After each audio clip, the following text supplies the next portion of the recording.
The great chamber of the Zalosian conclave hummed with a silence more profound than any sound. Light, filtered through crystalline ceilings that mimicked the nebulae of their home galaxy, cast long, distorted shadows across the assembly. Beings of 1,000 different worlds, representing the vast and ancient galactic concordance, sat in their designated alcoves, their forms ranging from the ethereal to the monolithic. At the heart of this silence was a singular, gnawing fear, a fear that had a name, a location, and a history of absolute, unyielding isolation: humanity. The debate had raged for cycles, a storm of whispers and pronouncements that always broke against the same unbreachable shore. Human space, a sector stubbornly and inexplicably quarantined by its inhabitants for centuries, had become a void in their star charts, a wound in their otherwise seamless map of galactic civilization. No one entered. No one left. The rule was absolute, enforced by a silent, watching presence that was felt more than seen at its borders. The High Counselor of the Zalosians, a being of shimmering, semi-corporeal energy, allowed the silence to stretch, to press down upon the delegates until it became a physical weight. His voice, when it finally came, was a series of resonant chimes that translated directly into the minds of all present. The Cathar delegation has brought forth another petition. They have lost another scout vessel. It did not attempt to breach the human quarantine. It was merely skirting the edge of the Veil Nebula, a region proximate to what the humans call their territory. The vessel is gone, not destroyed, not in distress. It has simply vanished from all sensor readings as if it ceased to exist in our dimension. A low murmur, a discordant symphony of 100 different physiologies expressing unease, rippled through the chamber. From the alcove of the Cathar, a race of insectoid warriors known for their stoicism, a delegate rose. His chitinous exoskeleton was a deep, polished obsidian, and his multifaceted eyes betrayed no emotion, yet the subtle tremor in his mandibles spoke volumes. High Counselor, this is the third vessel in as many rotations. Our scouts are not amateurs. They are veterans of the Void Wars. They understand sensor ghosts. They understand gravitational anomalies. What they do not understand is an enemy that leaves no trace, no wreckage, no energy signature of an attack. There is only a sudden, complete absence. From a different section of the chamber, the reptilian ambassador of the Eslaran Imperium hissed, his forked tongue tasting the chamber's recycled air. An enemy? You presume too much, Cathar. The humans have never committed an act of aggression against any member of this concordance. Their isolation is absolute, yes. It is unnerving, certainly. But it is not an act of war. Perhaps your scouts were victims of some natural phenomenon within the nebula. The region is notoriously unstable. Unstable, yes, the Cathar delegate countered, his voice a dry, rasping click. But not a void, not a place where ships simply unravel from reality. We have sent probes, they too disappear. The silence from that sector is not the silence of peace, Eslaran, it is the silence of a predator. This sparked another wave of debate. The Concordance was an ancient body, built on millennia of diplomacy, trade, and carefully balanced power. They had faced cosmic horrors, navigated the collapse of stars, and mediated wars that had sterilized entire star systems. Yet humanity remained an enigma, a puzzle that resisted every tool of their sophisticated statecraft. They were a young race by galactic standards, having only achieved interstellar travel a few centuries prior. Their initial forays into the galactic community had been brief, marked by a strange mixture of politeness and an almost unnerving intensity. Then, without warning, they had withdrawn. They had broadcast a single, simple message, translated into every known language and dialect. Do not enter our space. We will not enter yours. We wish only to be left alone. And they had meant it. The quarantine was not a physical barrier. There were no weapon platforms, no fleets patrolling the border.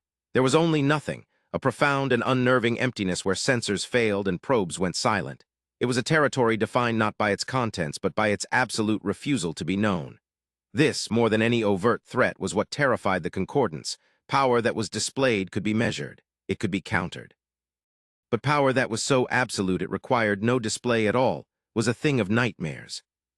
A philosophical delegate from the Cygnian Ascendancy, a species of avian beings with feathers that shimmered with captured starlight, spoke in a melodic, sorrowful tone. We have always preached that the ultimate destiny of all sentient life is to connect, to share, to become part of the great cosmic symphony. The humans defy this fundamental truth. Their isolation is a perversion of the natural order. It is a sign of a deep sickness of the soul, a fear so profound that they would rather blind themselves to the universe than face it. Or interjected a new voice, a deep, rumbling bass that seemed to vibrate from the very stone of the chamber. It was the ambassador of the J-Corps, a silicon-based life form that resembled a sentient mountain. It is a sign of a strength so profound they have no need of us. We assume their isolation is born of fear. What if it is born of confidence? What if they have looked out upon us, at our endless cycles of war and peace, our petty squabbles and our grand ambitions, and found us wanting? The chamber fell silent again. This was the unspoken fear, the one that lingered in the dark corners of their collective consciousness. That the humans were not hiding from them, but simply ignoring them. That the vast, complex tapestry of galactic civilization, so full of history and grandeur, was to humanity nothing more than a passing curiosity, unworthy of their engagement. The Zalosian High Counselor let the weight of that thought settle. The Cathar petitioned for a formal diplomatic mission, a fleet heavily armed for its own protection, to approach the human border and demand an explanation. They wished to know what became of their ships. They wished to finally, after all these centuries, break the silence. A flurry of objections erupted. "An armed fleet will be seen as an act of aggression," cried the Cygnian. "You will provoke the very conflict you seek to avoid." The S-Laren ambassador agreed. "This is madness. If the humans possess the power to make ships disappear without a trace, what do you think they will do to a fleet that approaches their border with weapons charged?" The Cathar delegate stood firm.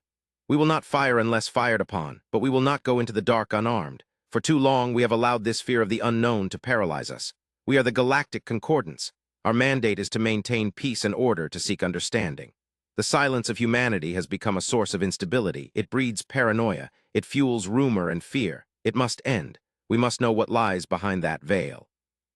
The debate raged for what felt like an eternity, each argument a well-worn stone, polished smooth by countless previous discussions. But this time something was different. The loss of the Cathar vessels was a tangible event, a mystery that demanded a solution.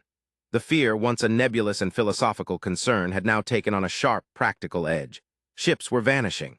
Citizens of the Concordance were gone. This could no longer be ignored.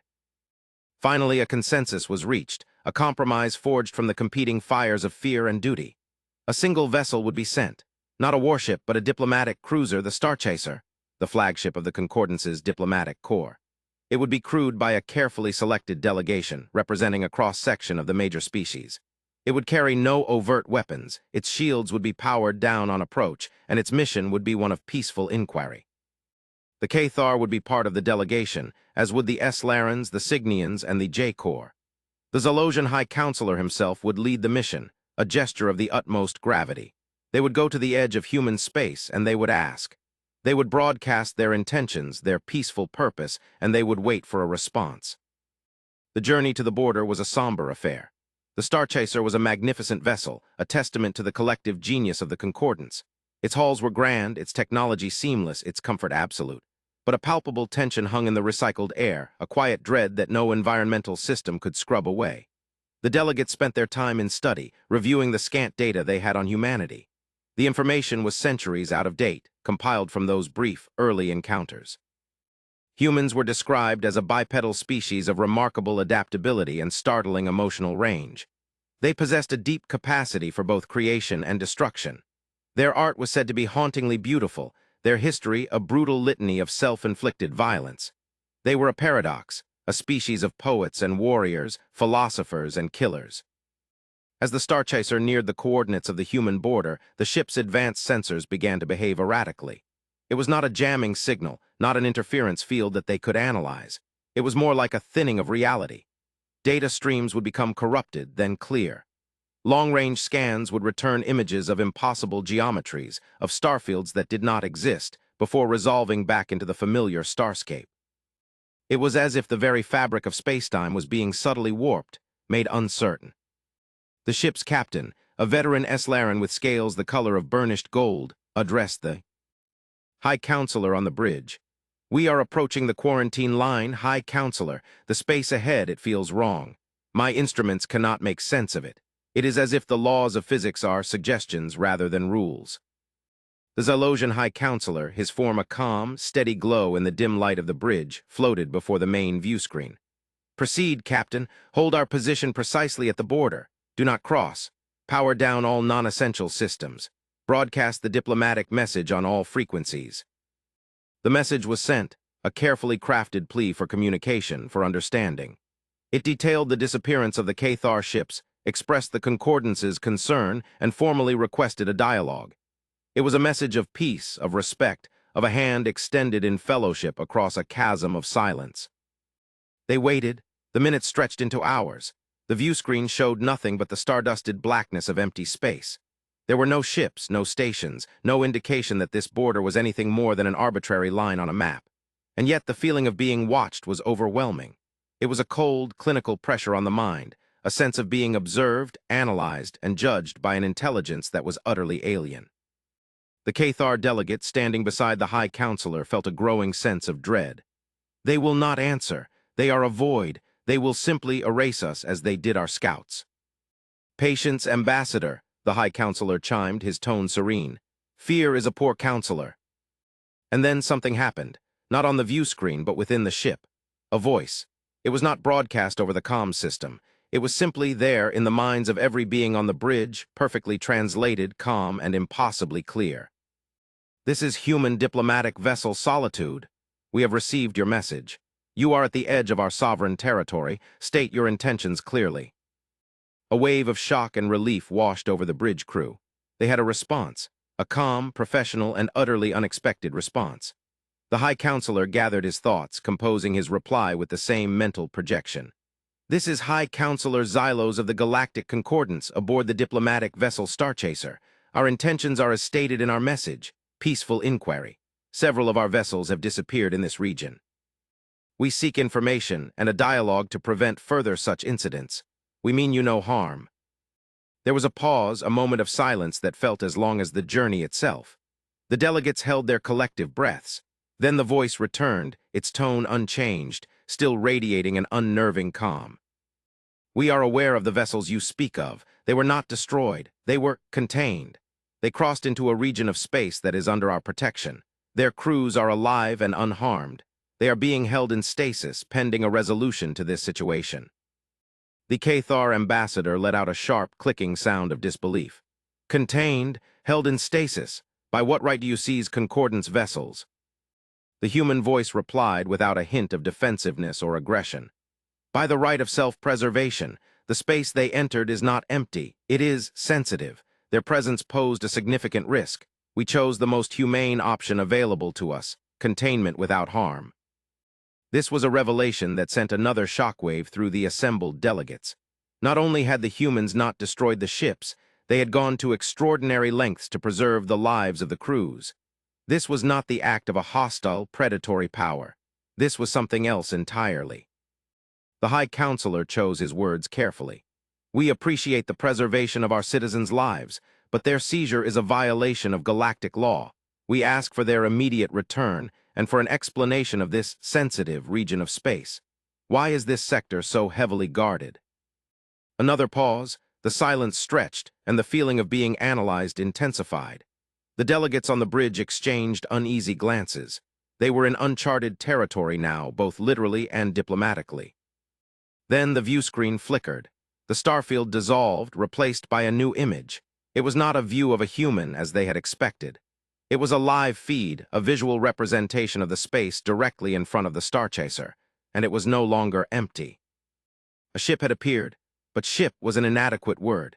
It was a structure of impossible scale, a fractal design of interlocking, shimmering plates that seemed to bend and warp the light around it. It had no visible engines, no weapons ports, no bridge. It was a silent, geometric god hanging in the void, and it dwarfed the Starchaser to the point of insignificance. The alien vessel, which they had considered a pinnacle of engineering, now looked like a child's toy. The mental voice returned, and this time it was accompanied by a deep, resonant hum that seemed to emanate from the very hull of their own ship. You ask for an explanation. Words are insufficient. We will show you. We invite your delegation to board our vessel. You will not be harmed. You have our word. The offer was as stunning as the appearance of the ship itself, an invitation into the heart of the mystery. It was a risk, a monumental gamble, but it was also the only path forward. The High Counselor looked at the faces of the other delegates. He saw fear, yes, but also a dawning sense of awe and an insatiable curiosity. They had come seeking answers, and the answers were now being offered. We accept your invitation, the High Counselor projected, his own mind reeling from the scale of what he was witnessing. The process of transfer was as surreal as everything else. There was no docking bay, no transport beam. One moment the delegation was on the bridge of the Star Chaser. The next, they were standing in a vast, white, featureless chamber. The air was cool and clean, the gravity a comfortable standard. There was no sense of disorientation, no feeling of having been moved at all. It was as if the room had simply formed around them. And in the center of the room, waiting for them, was a human. He was tall by their standards and clad in a simple, form-fitting gray suit that bore no rank or insignia. His features were plain, his hair dark, his eyes a deep, calm brown. He stood with a relaxed posture, his hands clasped loosely behind his back. There was no entourage, no guards, no ceremony, just a single, solitary being. "Welcome," the human said, and his voice was the same one they had heard in their minds, though now it was spoken aloud, the words perfectly formed in their own native languages simultaneously. "I am designated as emissary. I am pleased you have accepted our invitation. We have much to discuss." The delegates were momentarily speechless. They had expected something else. Grandeur, perhaps, or intimidation, or at the very least a display of technological superiority beyond the ship itself. But this was simple, understated, disarmingly normal. The Xylosian High Counselor was the first to recover. "I am High Counselor Xylos. We thank you for this meeting, but we must insist on an explanation. Our ships, our people." "Will be returned to you," the emissary finished, his expression patient. "Once you understand why they were taken, please follow me." He turned and walked towards a wall that dissolved into a transparent pane as he approached, revealing a breathtaking vista. They were looking out not into space, but into another chamber of impossible dimensions. And in this chamber, suspended in a shimmering energy field, was a sight that made the collective minds of the delegation reel. It was a star, a full, blazing, main-sequence star contained within the walls of the ship. It burned with a silent, steady fury, its corona licking at the edges of the containment field. Orbiting this captive sun were not planets, but a series of vast, ring-like structures, teeming with what looked like cities, forests, and oceans. It was a self-contained, artificial solar system. What is this?" the Cygnian delegate whispered, his voice trembling with awe. "This is a sanctuary," the emissary explained, his gaze fixed on the captive star. "One of many. We built them centuries ago. It is a world unto itself, a place of peace and stability, a place where life can flourish, safe from the chaos of the outside universe." The J-Corps ambassador rumbled. You have harnessed a star. You have built worlds within your own ships." "We have," the emissary said simply. "Our technology allows us to manipulate the fabric of space-time, to create pocket dimensions, to draw energy directly from the vacuum. The principles are quite simple, once you understand the underlying mathematics of the universe." The delegation was stunned into silence. This was not just advanced technology, this was godhood. The Concordance, for all its power, was still bound by the conventional laws of physics. They built ships to travel between stars. The humans had learned to take the stars with them. The emissary gestured towards the star. "This is why we maintain our isolation. This is why your ships were contained. The technology we use to maintain these sanctuaries is delicate. The drive systems of your vessels, even at a distance, create subtle ripples in spacetime. To us, they are like sledgehammers in a symphony. A single ship passing too close could disrupt the containment field. The result would be catastrophic, not just for us, but for this entire sector of space." The Cathar delegate, who had been so certain of human malevolence, now felt a sense of profound shame. You did not seize our ships out of aggression. You did it to protect yourselves, and to protect us from a disaster we could not have conceived." "Correct," the emissary said. "We chose containment because it was the only way to ensure the safety of all in Vo. Elved, we have been monitoring your civilization for a long time. We know you are not inherently hostile, but your technology, while impressive, is crude. It is based on the manipulation of gross energy, of brute force. Ours is based on the manipulation of reality itself. The two are not compatible." The emissary led them through a series of chambers, each one more astounding than the last. They saw vast libraries where information was stored not in data crystals, but in patterns of light woven into the fabric of space. They saw medical bays where beings were healed not with surgery or radiation, but by having their quantum signatures realigned to a perfect state of health. They saw nurseries where new life forms were being designed, not born, their genetic code written like a beautiful and complex piece of music. Humanity had not been hiding in fear. They had been evolving. They had transcended the need for conquest, for resources, for territory in the conventional sense.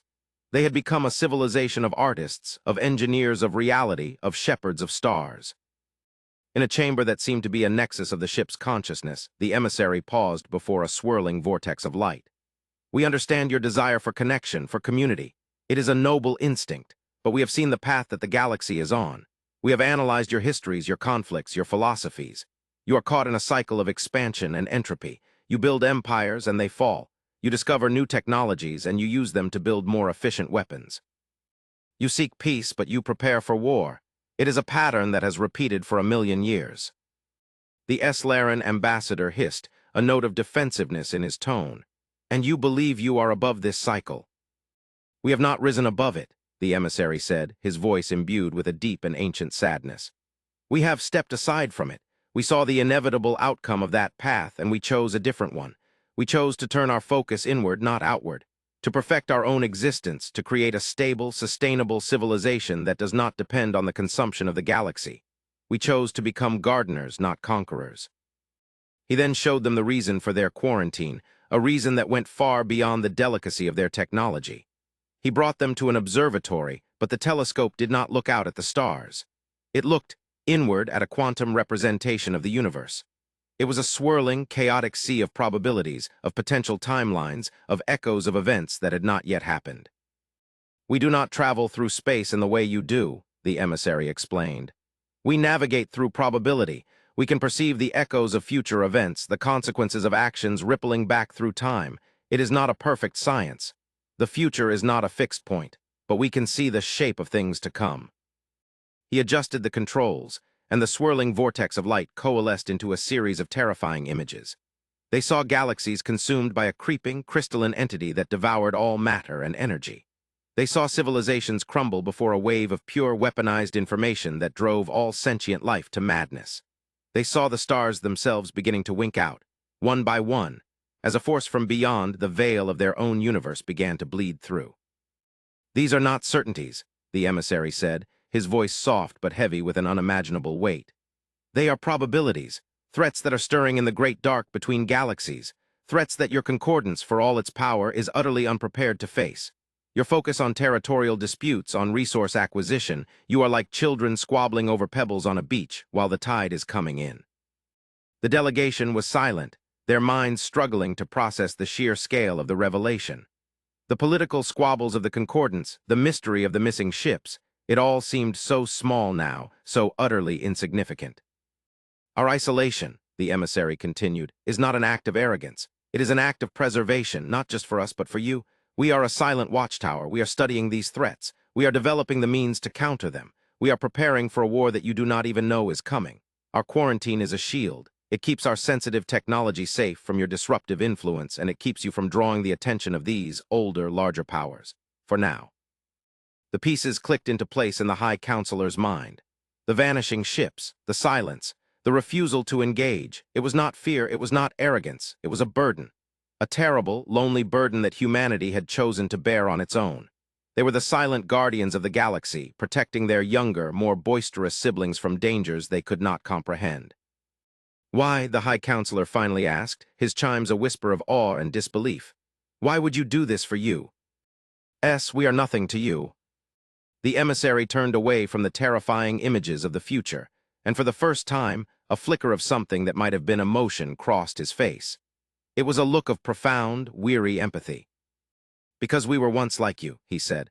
We were once the children squabbling on the beach. We tore our own world apart with war and greed. We very nearly drove ourselves to extinction. We know the path you are on because we have walked it, and we know the potential that lies within you.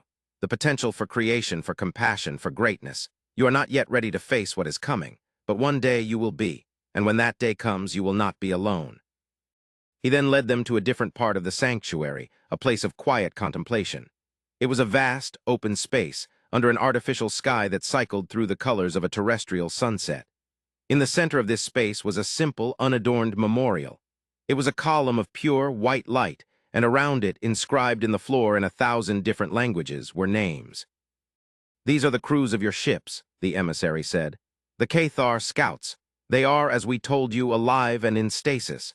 But we wanted you to see that we honor them. We see them not as intruders, but as the first of many. The first to touch the shore of a new understanding." The Cathar ambassador stepped forward, his multifaceted eyes tracing the names of his lost comrades. He reached out a hesitant claw, and the light of the memorial seemed to pulse in response, a warm, gentle thrum of energy. There was no anger left in him, only a profound sense of humility. The delegation was returned to the Starchaser. The process was as seamless and instantaneous as their arrival. One moment they were in the sanctuary, the next they were back on their own bridge, the quiet hum of their own ship systems, a familiar grounding presence. On the view screen, the colossal human vessel was gone. The space before them was once again empty, the stars shining with their old, familiar light.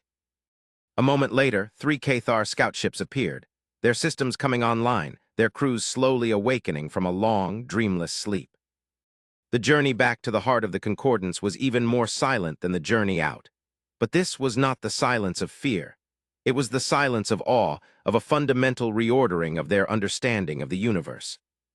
When the High Counselor addressed the full assembly of the Zalosian conclave, his voice, for the first time in his long existence, carried a note of true reverence.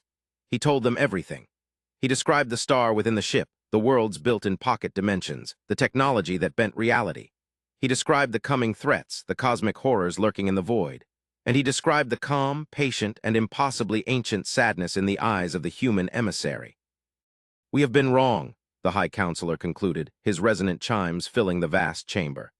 "We have feared humanity for their silence, believing it to be a sign of aggression or contempt. We were mistaken.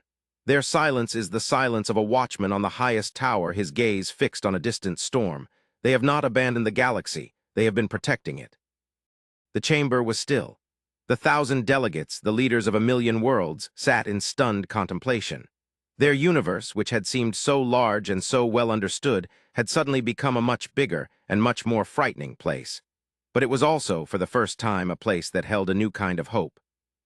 The Cathar delegate rose, his form no longer rigid with warrior pride, but bowed in humility. "The Cathar Empire formally withdraws its petition for sanctions against humanity. We offer instead our gratitude and our fealty should they ever ask for it." One by one, the other delegates followed suit. The Eslarans, the Signians, the J-Corps, all of them in their own way expressed a new understanding, a new respect. The fear of humanity was gone, replaced by a deep and abiding awe. The quarantine of human space was no longer seen as a prison wall, but as the shield of a guardian. The Galactic Concordance was changed that day. Its purpose was subtly, but irrevocably redefined. The old squabbles seemed petty, the old ambitions hollow. They began to look at their own technology with new eyes, to question the path of endless expansion. They began to prepare, not for wars against each other, but for the war that humanity had been preparing for all along.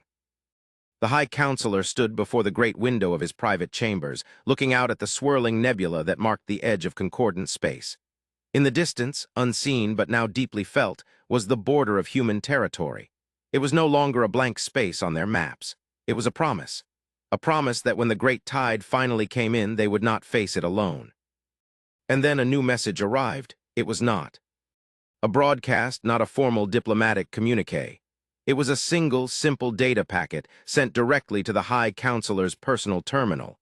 It had come from the Solitude, the human vessel. He opened it. It was not a warning, not a threat, not a demand. It was a gift. It was a small, elegant string of code, a piece of the underlying mathematics of the universe that the emissary had spoken of. It was not a weapon. It was not a blueprint for a new engine. It was something far more profound. It was the first line of a new song, the first step on a different path. It was a piece of knowledge that would allow them to begin to understand the universe not as a thing to be conquered, but as a thing to be harmonized with. Attached to the data packet was a simple, 2-word message, displayed in the High Counselor's own language. "Begin learning." He looked back out at the stars, at the silent, watching darkness of human space. The fear was gone. The awe remained. But now there was something more, a sense of purpose, a sense of a shared destiny, and a quiet, unshakable understanding of why no species entered human space. It was not a place to be feared. It was a place to be earned.